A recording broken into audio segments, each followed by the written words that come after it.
we are going to talk about the two forms of mentorship relationship. Now, with the forms of mentorship, it just basically describes the nature of the relationship. So there are two major forms. The first one is what I call personal mentorship relationship or personal mentors.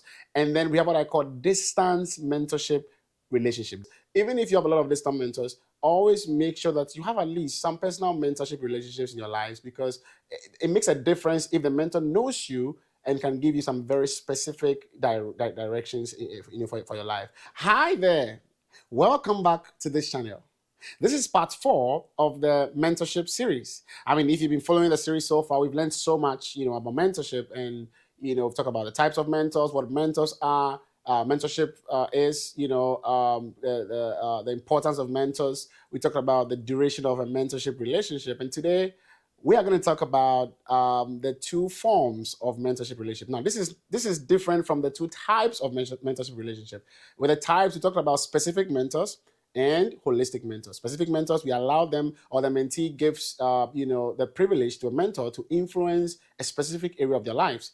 And then a holistic mentor is given the privilege to influence the mentee's every area of the mentee's life. So now, with the forms of mentorship, it just basically describes the nature of the relationship. So there are two major forms. The first one is what I call personal mentorship relationship or personal mentors.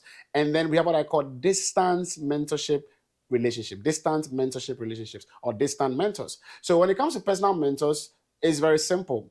A personal mentor is someone that who also knows you. So there's a personal relation, there's a personal connection with the person. Ideally, that is what mentorship relationship is supposed to be. That's traditional, that's what it is. Okay. And so you want to make sure that the mentor is someone that knows you personally and is able to, guide you through life, know something about you, and is able to give you very practical, directions and practical instructions that will help you to be all that you can be, and all that God has called you to be. However, we live in a global village now, and as a result, there are so many others that you can connect to who may not know you, and guess what, may never actually know you, for the rest of your life, but can be great mentors to you.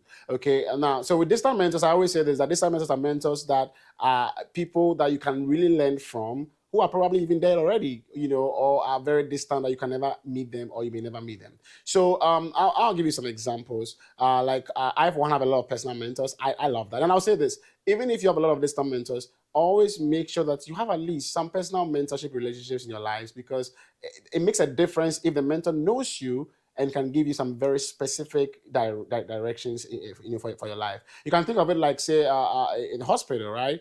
We have general hospitals where they do so many things at the same time.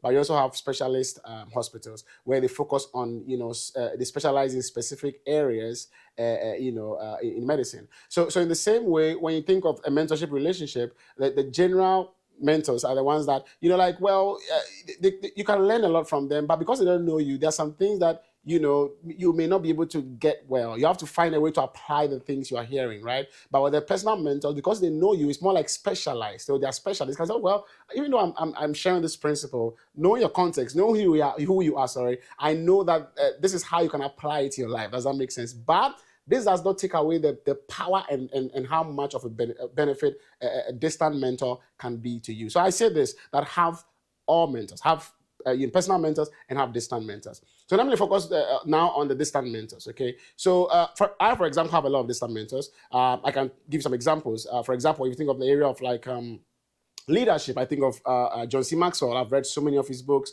I've attended some conferences that he's organized. I still have his podcast. I listen to it very actively. He's mentored me in so many ways. Like, there are a lot of things I've learned from John C. Maxwell that I don't even think he will ever know. Like, he's getting old. I pray I'll meet him one day.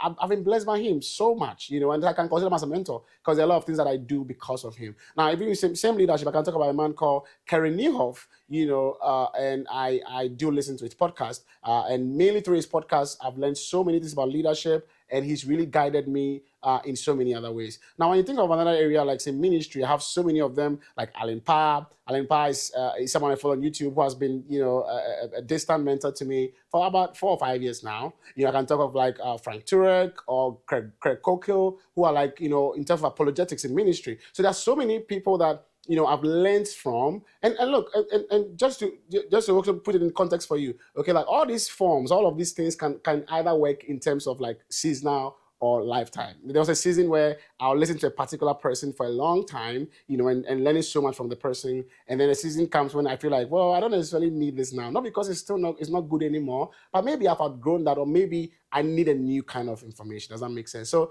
this is just to let you know that you don't have an excuse, okay? There are so many opportunities around you. Look around you and connect to people that can give you the guidance you need through a mentorship relationship. And look, even if you feel like, I don't have anybody around me, I live in an island, which I don't think so, right? You still have a lot of options to connect to distant mentors. The key is this, and as I shared in the first video, you need to be submissive. You need to be willing to learn, willing to apply what you learn. And as we go on, I have a lot of stuff to share with you about how you can initiate a relationship and how the relationship can be kept going forward. So hey, I hope this video was helpful to you, and I hope it has brought some clarity to you in terms of maybe questions you had in this specific topic. Hey, thank you so much for watching to this point, and stay tuned for more content in this series. I'll see you in the next one. What a job!